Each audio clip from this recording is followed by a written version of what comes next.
Oi pessoal, tudo bem? Meu nome é Beatriz e essa videoaula vai ser sobre semelhança de triângulos. Vou começar explicando a parte teórica primeiro, depois eu resolver dois exercícios, é tudo bem tranquilo.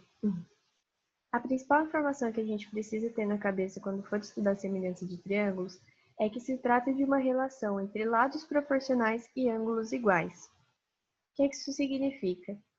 Sempre que eu estiver olhando para dois triângulos que eu digo que são semelhantes, eu tenho que encontrar o ângulo deles que tem a mesma medida. Ele pode ser representado por uma cor, ou seja, o ângulo está desenhado com uma cor nos dois triângulos para caracterizar essa igualdade de medida, ou então pode aparecer esses risquinhos aqui que tem nesses dois exemplos. No caso aqui, a gente tem dois triângulos, um maior e um menor, e os dois têm um ângulo desenhado em azul, o que já serviria para te falar que esses ângulos são iguais.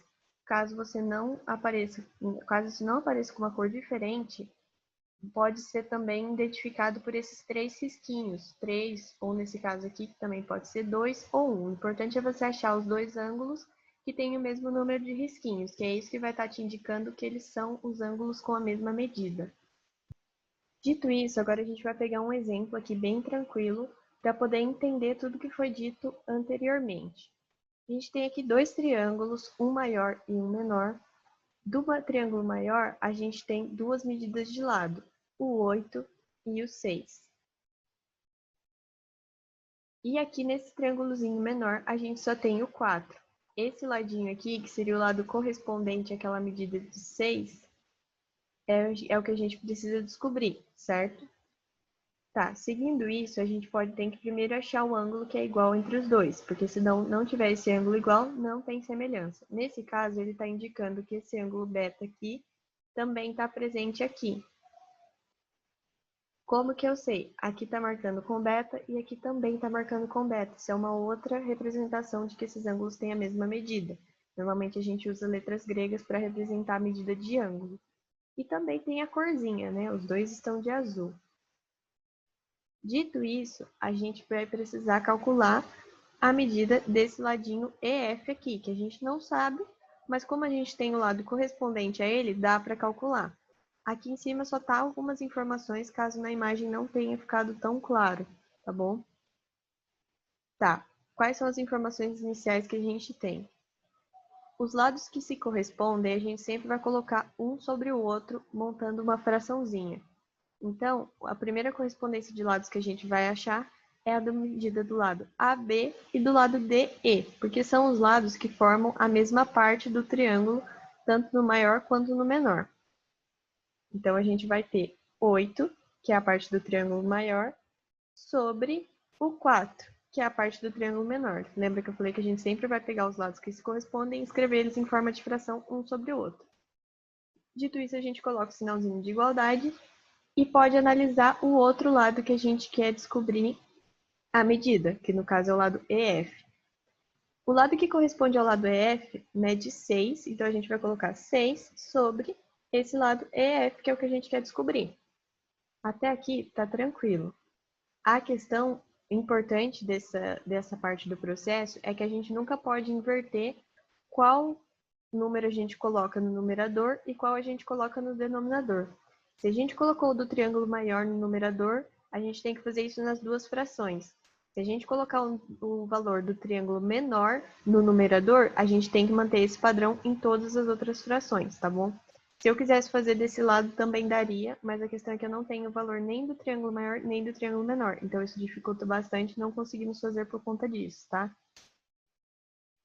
Depois disso, o que a gente precisa fazer é só resolver isso aqui. Para resolver isso aqui, a gente faz uma regrinha de 3 ou só isola esse EF, dá na mesma, tá bom? Pode multiplicar cruzado. E daí a gente vai ter, no final das contas, um 8 que multiplica EF.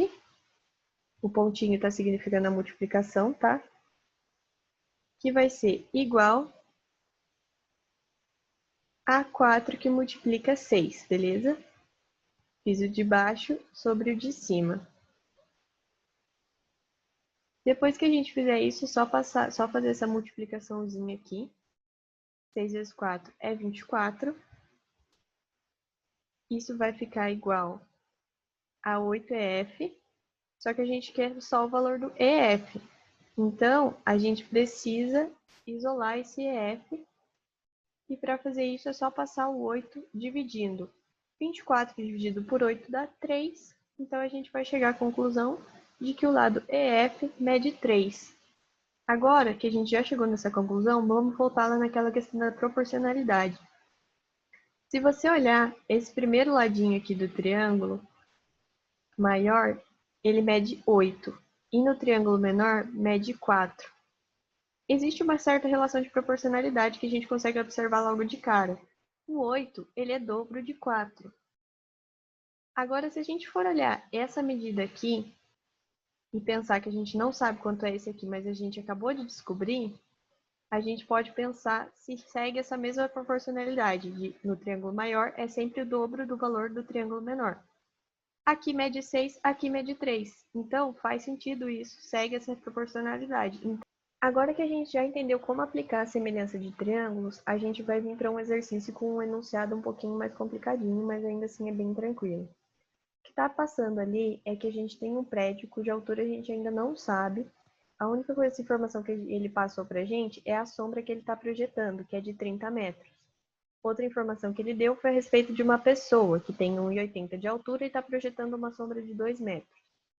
Como que a gente começa? Achando o ângulo que é igual nos dois casos, para ter certeza de que é um caso de semelhança de triângulos.